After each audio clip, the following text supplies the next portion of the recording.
For decades, dogs have been taught in a really forceful way.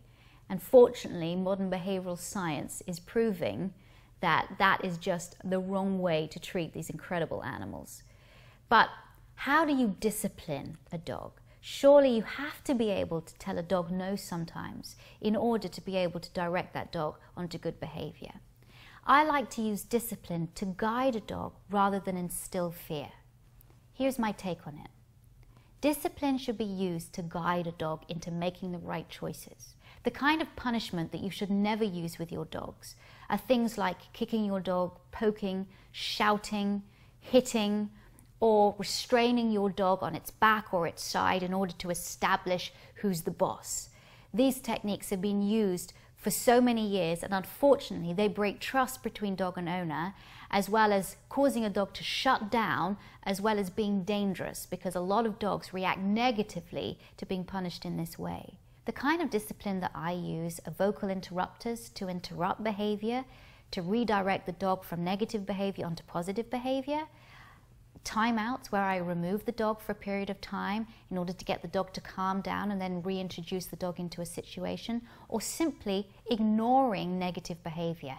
And that's basically the only kind of discipline you're ever going to need with any dog. And it doesn't matter if it's the smallest puppy or the largest Great Dane. And it doesn't matter what kind of behavior, if you're just doing regular compliance training or you're teaching the red zone dogs. There's a huge misconception out there that everything the dog does is a dog's desire to dominate, especially if it's behaving badly. And the dog is trying to get one up on the owner, trying to be alpha, trying to be the boss.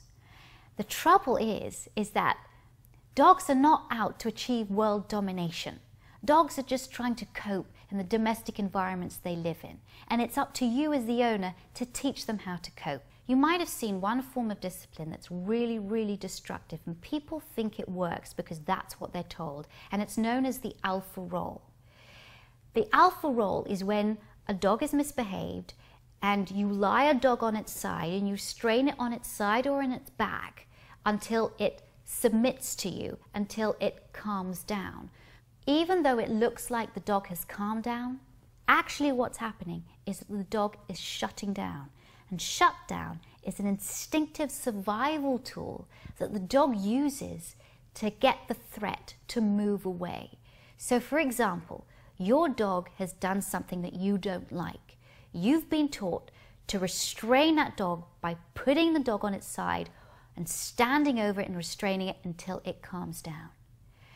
In fact, what's happening in your dog's brain and body is that the levels of cortisol, which is the stress hormone in your dog's body, goes right up, even though it looks like the dog has calmed down. And then when that stress level is high, the dog shuts down. It basically ceases to learn. It ceases to do anything. What the dog is hoping is that if it's still, that you will release it, that you will get up, that the threat will go away. So what effectively have you taught the dog by punishing it, by holding it on its side, restraining it in this manner?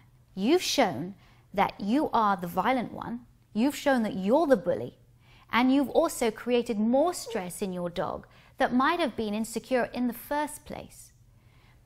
When you use discipline, use it wisely. Use discipline to guide your dog into making the right choices rather than causing your dog to fear you.